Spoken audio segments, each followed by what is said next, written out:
Good morning बच्चों।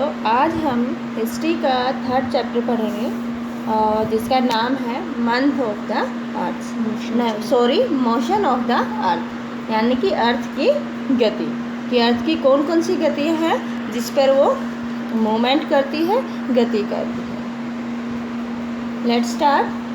As you know that the earth has two types of motion. कि जैसे कि तुम जानते हो अर्थ की दो गति होती है, दो मोशन होते हैं, नेमली रोटेशन एंड रिवोल्यूशन, जिसको हम रोटेशन और रिवोल्यूशन कहते हैं, यानी कि परिक्रमण और परिभ्रमण। ठीक है। Rotation is the moment of the earth on its axis. जो रोटेशन होती है वो अर्थ की अपनी एक्सिस की जो मोमेंट होती है वो होती है, यानी कि जो परिभ्रमण होता है वो जब पृथ्वी अपनी ही धुरी पर गति करती है तो उसको हम परिभ्रमण कहते हैं, यानी कि रोटेशन कहते हैं। The moment of the earth around the sun in a fixed path और ऑर्बिट इज कॉल्ड रिवोल्यूशन। जब हमारी अर्थ सूरज के चारों तरफ एक फिक्स पाथ पर, एक ऑर्बिट पर जब मोमेंट करती है या चक्कर लगाती है तो उसको हम क्या बोलते हैं? रिवोल्यूशन बोलते हैं। The axis of the earth which is an imaginary line. जो एक्सिस होती है अर्थ की वो एक इमेजिनरी लाइन होती है। The line makes angle of 66.5 with its orbit plane. जो ऑर्बिट प्लेन से 66.5 डिग्री का एंगल बनाती है। जैसे ये हमारी क्या है, सीधी जो लाइन दिख रही है इस वाले डायग्राम में, तो जो सीधी लाइन है ये क्या है, सीधी जो नॉर्थ पोल से साउथ पोल को जो टच कर रही है वो हमारी क्या है, ऑर्बिट है। क्या है वो? ऑर्बिट है।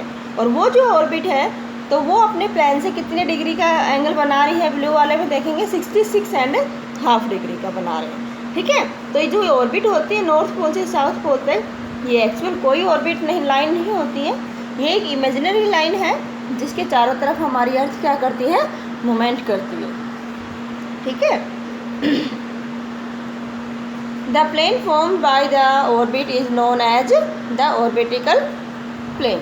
यानी कि जो प्लेन ऑर्बिट के द्वारा बनाया जाता है उसी को हम क्या बोलते हैं?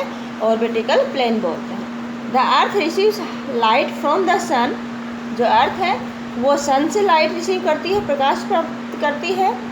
Due to the spherical shape. Spherical होता है, जैसे हमारी फुटबॉल की जो बॉल होती है वो स्फेरिकल होती है। ठीक है। तो कह रही कि स्फेरिकल शेप के कारण जो हमारी अर्थ है वो केवल हाफ हिस्सा ही एक बार में सन की लाइट रिसीव करता है। जैसे कि दे रखा है कि हमारी अर्थ है तो इसमें क्या होता है कि इधर सन है और ये हमारी अर्थ है, तो इसका केवल एक बार में एक हिस्सा ही क्या हो रहा है, लाइट रिसीव कर रहा है, यानी उस पर प्रकाश पड़ रहा है। तो इसका मतलब ये है जहाँ लाइट रिसीव कर रहा है, जो हिस्सा सन के सामने है वहाँ पे क्या रहेगा? दिन रहेगा, और उसके अपोजिट वाले में रात रहेगी। ठीक है। The half portion facing the sun experiences day while other half away from the sun experiences night. तो इसका मतलब हुआ कि जो पोर्शन सन के सामने लाइट रिसीव कर रहा है वहाँ पे क्या रहेगा? वहाँ पे दिन रहेगा, और दूसरा जो हिस्सा सन से अपोजिट है तो उसको क्या रहेगी? रात रहेगी। The circle that divides the day from night on the globe is called circle of illumination। कह रही कि जो सर्कल हमारी अर्थ को दो हिस्सों में डिवाइड करता है दिन और रात में, तो उसको हम सर्कल ऑफ इल्यूमिनेशन कहते हैं। इल्यूमिनेशन ध्यान से देखना है। जैसे मैंने ऑर्बिट क्या बताई थी, जो नॉर्थ पोल से साउथ पोल को जो टच कर रही है वो हमारी एक्सिस होती है, लेकिन जो अर्थ को बिल्कुल बीचों बीच हाफ से जो डिवाइड कर रहा है वो हमारा होता है सर्कल ऑफ इल्यूमिनेशन, जिसको हिंदी में साथ प्रदीप्ति व्रत बोलते हैं। ठीक है। This circle does not coincide with the axis as you see in the figure.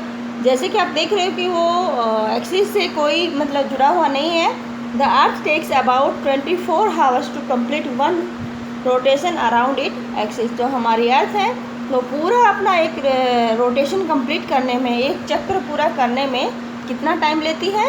24 hours लेती है। ठीक है। कहाँ पर? अपनी एक्सिस पर। The period of rotation is known as the earth day. और जो पीरियड होता है 24 घंटे का हमारी अर्थ का अपनी एक्सिस पे घूमने का, जो पूरा एक चक्र होता है, एक पीरियड होता है, तो उसको हम अर्थ डे कहते हैं, यानी दिन कहते हैं। पूरा दिन हम कितने में काउंट करते हैं? 24 घंटे में।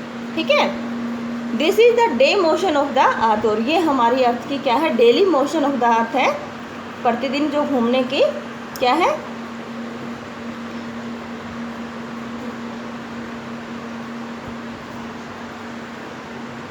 What would happen if the earth did not rotate. कह रही कि क्या होगा अगर अर्थ अपने एक्सिस पे ना घूमे या सूरज के चारों तरफ ना घूमे, वो एक जगह स्थिर रहे, एक जगह फिक्स रहे, तो क्या होगा? तो क्या होगा? The portion of the earth facing the sun would always experience day. तो जो हिस्सा सन के सामने रहेगा वहाँ पे हमेशा दिन रहेगी, thus bringing continuous warm to the region. और इस हिस्से में लगातार गर्मी पड़ेगी। ठीक है, और the other half would remains in darkness. दूसरा हिस्सा है वो हमेशा अंधेरे से घिरा रहेगा, and be freezing cold all the time. और हमेशा बर्फ़ से ढका रहेगा। Life would not have been possible in such extreme condition. और ऐसी कंडीशन में लाइफ पॉसिबल नहीं रहेगी। ठीक है, the second motion of the earth around the sun in its orbit is called revolution. अब जैसे पिक्चर दिखाई गई है, बीच में सन है और ये जो पाथ है जहाँ पर हमारी अर्थ क्या करती है?